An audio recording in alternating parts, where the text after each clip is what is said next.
જય સદગુરુદેવ। માનવ મહિમા ભાગ 198।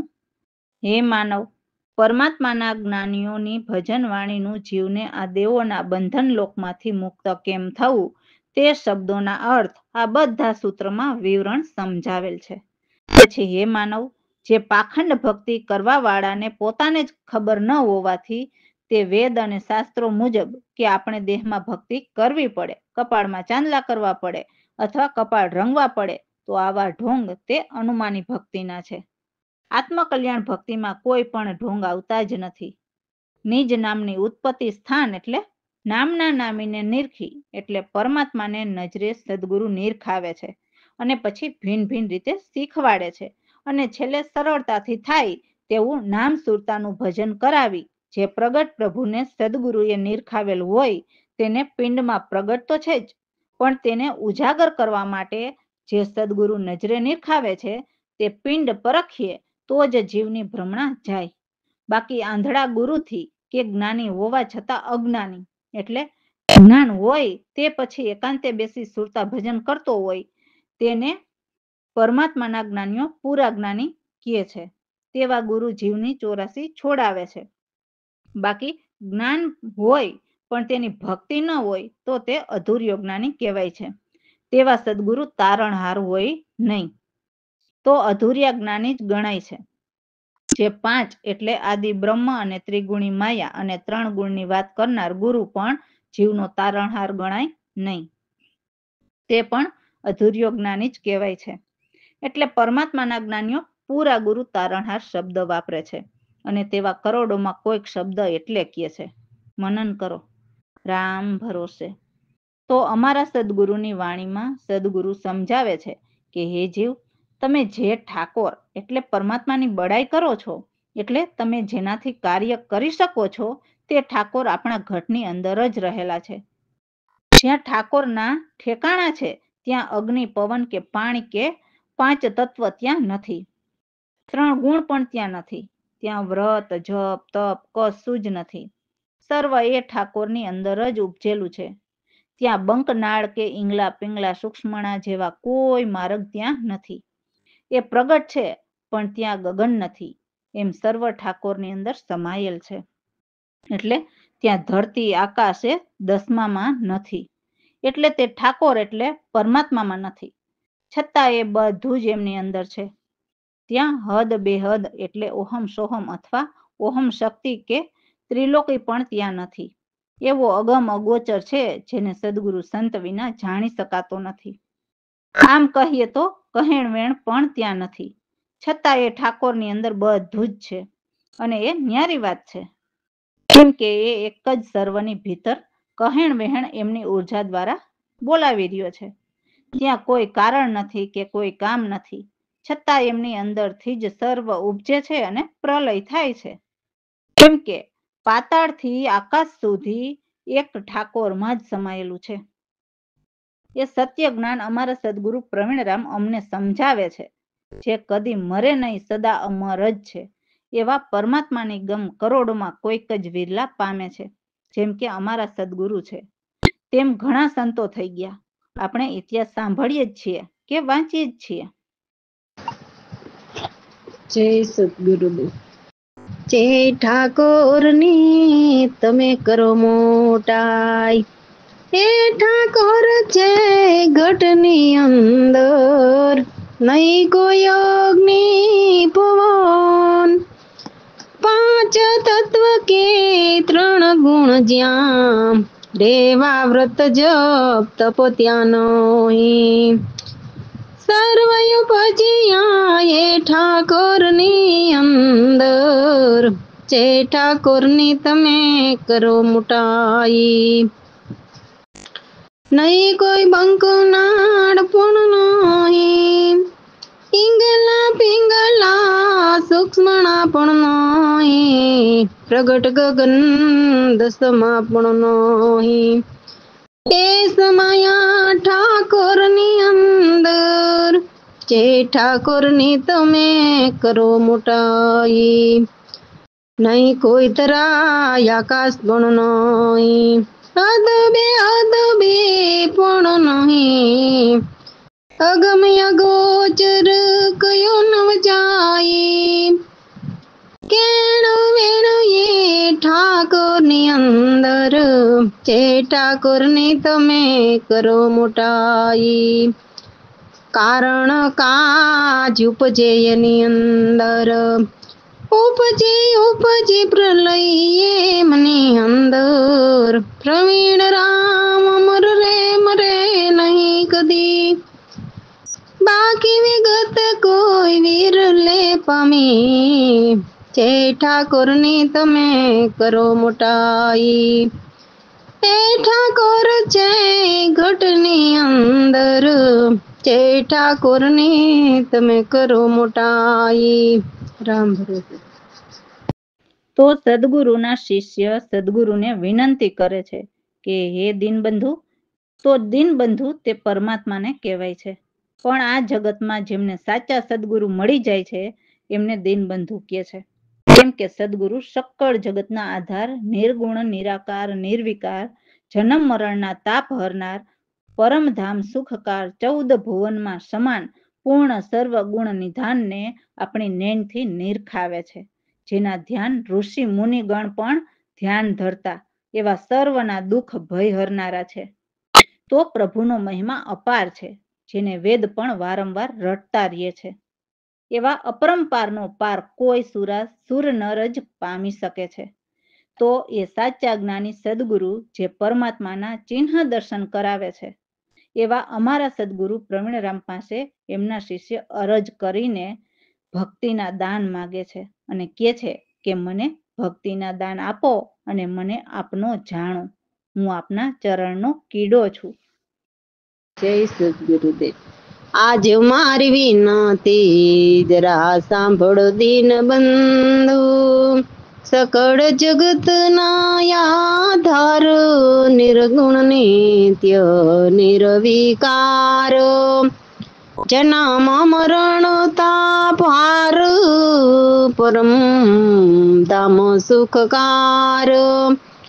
આજ મારી વિનતી જરા સાંભળો દીનબંધુ, 14 ભુવનમાં સમાન પૂરણ સર્વ ગુણ નિધાન, ઋષિ મુનિ ગણ ધરતા ધ્યાન, સકળ દુઃખ ભય હાર.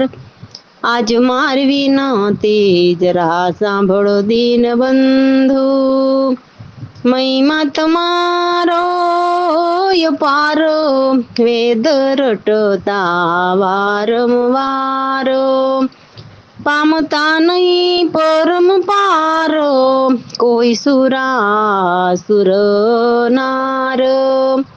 આજ મારી વિનતી જરા સાંભળો દીનબંધુ, નાથ મારી અરજમાન આપી આપણને ભક્તિના દાન, પ્રવીણ રામ તારો જાણો, ચરણ કમલ કી કર. આજ મારી વિનતી જરા સાંભળો દીનબંધુ. રામ ભરો. તો અમારા જ્ઞાની સદગુરુ કહે છે કે જે સાચા જ્ઞાની હોય તે જગતમાં એવી રીતે વિચરે છે કે સદા અલિપ્ત, એટલે કોઈ સાથે લેવા દેવા નહીં. એ ભૂખ્યા રહે પણ આ મનુષ્ય દેહની અંદર શું કેવી રીતે સુરતા ભજન કરવાનું છે તે ગુણ જરૂર જાણે છે અને સર્વ જીવોને એમની વાણી દ્વારા સમજાવે છે.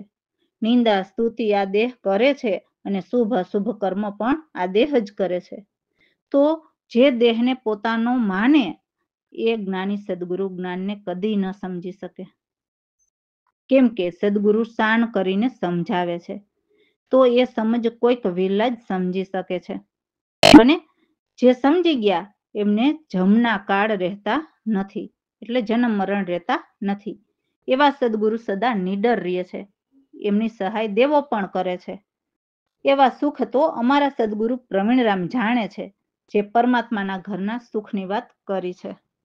તો સદગુરુ કૃપાથી દાસલાલે ખબર જાણે છે. જય સદગુરુદેવ. સદગુરુ જ્ઞાની જગતમાં વિચરે સદાય લિપ્ત, એ ગુણ જાણે દેહના ભૂખ્યા રહે કે તરસિયા સદગુરુ જ્ઞાની જગતમાં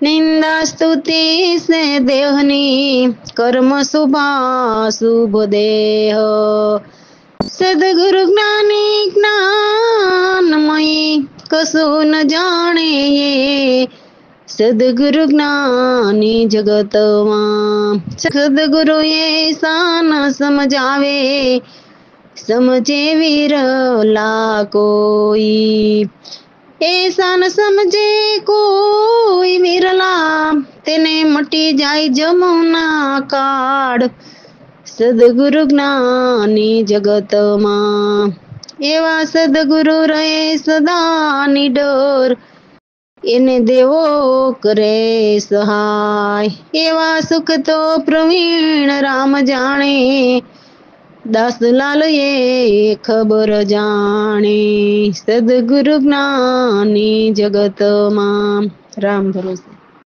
એટલે સદગુરુ પ્રવીણ રામના શિષ્ય દાસલાલ કહે છે કે મને ગુરુ ગમની સમજ પડી. મેં તો તન મન ધન સદગુરુ શરણે અર્પણ કરીને જાણી લીધું અને આ ખોટા જગતની સુધ વિસરી ગઈ. આપ મટીને આપને જાણ્યા એટલે આપણે કોણ છીએ, ક્યાંથી આવ્યા છીએ અને હવે ક્યાં જવાનું છે તે આપણી જાણ જાણી લીધી. એટલે આપમાં જ આપ રહેલા છીએ તે સમજ મારા સદગુરુથી મને આવી. ગુરુ ગમની રહસ્ય જ્ઞાન ગતિ જીતીને હેરત હેર કરી એટલે સાચા રસ્તે હૈરા. ત્યાં અંગ ચાંચ પગ કે પાંખ વિના હંસ પ્રયાણ કરે છે.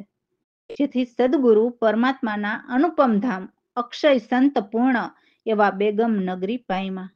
જેથી મેં જે ત્રિગુણ કોષ અવસ્થા છે આદિપુરુષની દ્રશ્ય એટલે દેખાય તે વસ્તુને ગ્રહી હતી તે દ્રશ્યને જોયા તો સમજાયું કે પુરુષ અને પ્રકૃતિ એ બે એટલે દ્વૈત વસ્તુ જરી એટલે સમજીને વિસરાઈ ગઈ. એવા મારા સદગુરુની કૃપાથી મને ઉત્તમ કે મધ્ય નહીં એવા દ્રુવિધા દૂર થઈ. લાલ કહે છે કે આપ જ મારા અધિષ્ઠાન સ્વયં પ્રકાશ અજર અમર છો. રામ ભરોસે. જય સદગુરુદેવ. એ હવે મને ગુરુ ગમની સમજ પડી તન મન અર્પણ કરીને જાણી સર્વજ સુધ વિસરી આપો રે હિમટીને આપને જાણ્યા આપણા આપ જ હરી ગુરુ ગમ રહસ્ય જ્ઞાન ગતિ જીતી હેરત હેર ખરી હવે મને ગુરુ ગમની સમજ પડી અંગો વિના સાચ પગ વિના પાખો હંસ પ્રયાણ કરી અનુપમ ધામ અક્ષય સત પૂર્ણ પામી બેગમ નગરી હવે મને ગુરુ ગમની સમજ પડી ત્રિગુણ કોષ અવસ્થાયાદી દ્રશ્ય વસ્તુ ગ્રહી દ્રષ્ટા દ્રશ્ય પુરુષયને પ્રકૃતિ દ્વૈતની વસ્તુ જારી હવે મને ગુરુ ગમની સમજ પડી પ્રવીણ રામ ઉત્તમ નહીં મધ્યમ દુવિધ્યા દૂર કરી